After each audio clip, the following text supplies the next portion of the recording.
A light magnitude 2.8 earthquake hit 6.2 kilometers, 3.9 miles, away from Guatemala City, Departamento de Guatemala, Guatemala, in the afternoon of Wednesday, July 23, 2025 at 5:38 p.m. local time, GMT-6.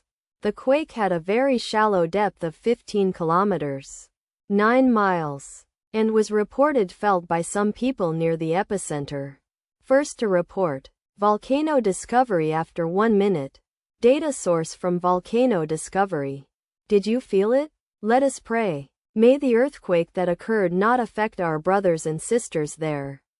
May the earthquake not happen again. And may God protect everyone. Amen.